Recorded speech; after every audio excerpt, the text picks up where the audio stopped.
Hello, my art peeps. So this month we are doing atmospheric watercolors, 5-minute warm-up, all that fun stuff. And I'm just going to show you how bad paint works versus good paint. So let's get into it. All right, you guys. So we've got really inexpensive watercolor papers. We've got our palette knife. We've got a little detail brush. Got my squirt bottle and some cold pressed paper. Oh, look at that dog hair already on it. See, I told you guys to leave these in the bag. Did I listen to myself? No. Leave your tape in a bag because this tape is sticky and it collects all the dog hair, fuzzies, and whatever else are running around our houses. All right, what colors do we want to use today? Got my mini palette knife. I think I'm going to go with cobalt. Maybe red or umber. Let's do umber. I'm going to try those colors. So I just want to show you guys the paper and your paints can make a difference. These paints are not the best paints, as you can see. They're very gummy. They're very cheap, inexpensive paints. Because I just want to show you there is a difference, I'm going to use these paints and then I'm going to use some nicer paints. Wrong side of the tracks, just to see what happens. So let's do a little bit of this and a little bit of the other one. So that's the raw umber. This is the cobalt violet. I didn't even use that one before. Nice bright violet, pretty color. And we're just gonna take this and smush it down on our paper different ways. Boop, boop. Okay, it's down there. Yeah, so it's already like smushy. I don't like the paint. It works for playing, but see how that is? It's like gooey and it spreads out and it's like not solid. That's all right. So I've got my mister. I'm going to spritz. Not a lot of movement, so I'm going to have to move it with my palette knife. I mean, look, I got some yellow and some purple happening, but it's not much happening. So let's just squish, smear, smush. I had evidently some cobalt blue on there. Smush, smush, smush, and then up and down.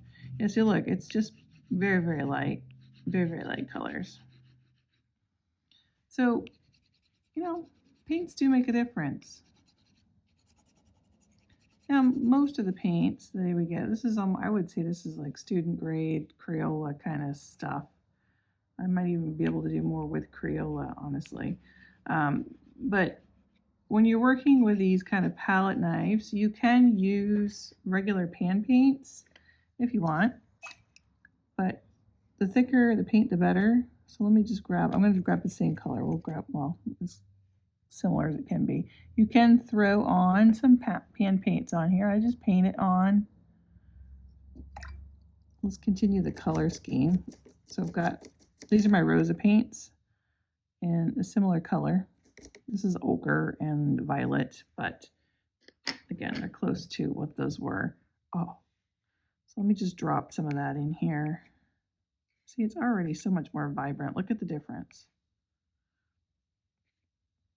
And you can do the same thing. Let's just see what this is going to do. I'm going to come this way with it. Go down. See how that moves so much better? See the difference that we have between good paint and not so good paint? It moves a lot quicker. The other stuff just like separated and stayed there. So I'm going to continue this with better paint. And I'm going to get more color in there. See how much more color? Now, I could do this with my pan paints too. My tube paints with Rosa. But Rosa paints just move better, guys. Look at that.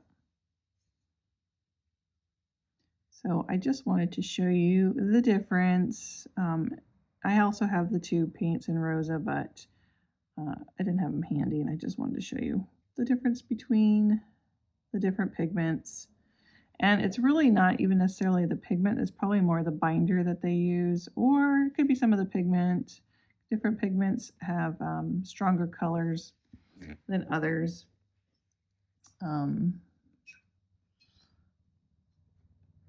But when you're playing with these, it may not really matter to you because you're just playing. You just might be just starting with your watercolors. So it's more about the process, about having fun and dropping stuff in there really than anything else. But with good paper, good paints, things do make a difference. It just goes better for you. Less frustrating. Let's dry it. All right, so we're all dry. I'm going to continue to use my Rosa paints, throw some more on here. So last week we just did strictly the tubes and just dropped it on here, but I just want to show you that you can do both if you don't have tubes. You can look at the difference though, you guys, on that. Wasn't much paint on there. This is where reloading is much easier with tube paint because you get a lot more thicker consistency than you do with pan paints. But not to say that it's not doable, because it is. Boop, boop, boop. Okay, that's good. Let's spritz again. So you can see how those ones just kind of, the concentration of the colors one spot, and then as it blends out, it's just almost water. Like they don't want to move as much as compared to these that do. Look at that. Look at the flow that you get with that. So much more flowy.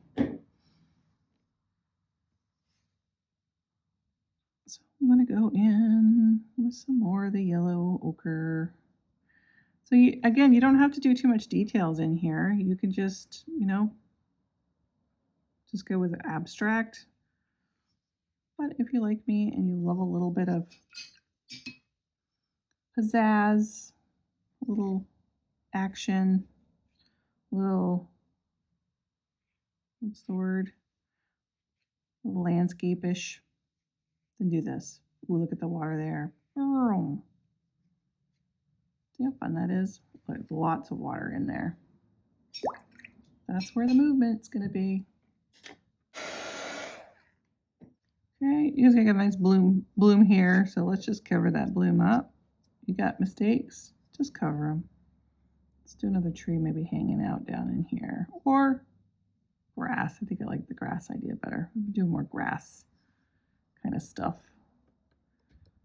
Grabbing the ochre, again, same color. Throw a little of that in there.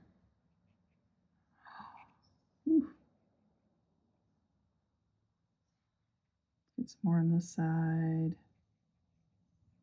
It's very wet right there.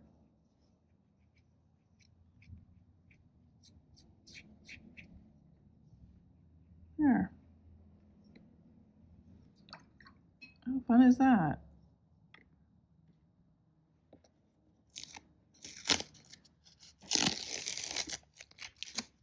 Okay, quick little 5-minute warm-ups that are just about having fun, playing with color.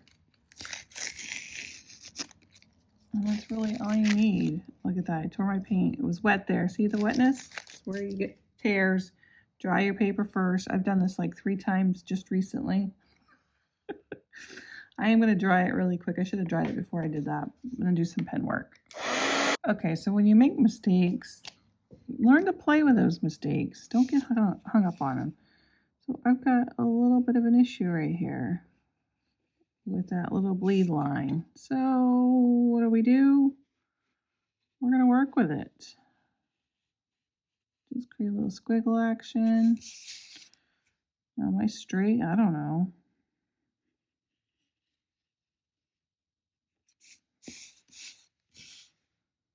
And this is part of the fun. So this can make a cute little card.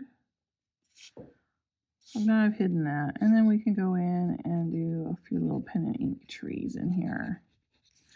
Even a little bit of rocks, maybe.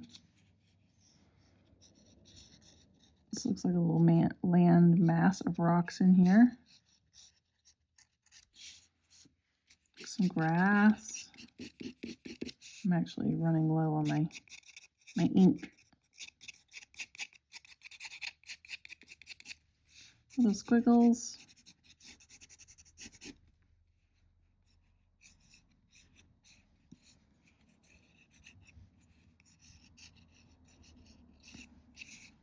Some more trees.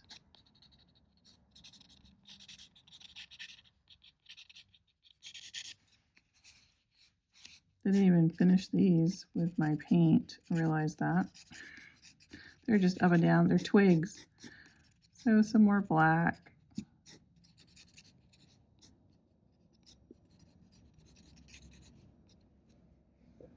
Blue's fun. You can grab the gold pen if you want. Do a little gold in here. I mean, super fun. And that's part of, you know, experimenting, playing. You can kind of come up with new ideas with stuff like this.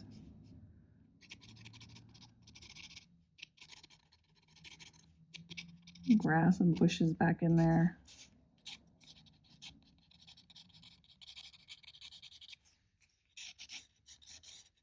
Another little island. So have fun with it. If you screw up, there is no screwing up. It's just about having fun. Can I say that word? If you mess up, don't worry about it. Just keep playing. Have fun with it. And just see what's going to happen. Okay. There we go.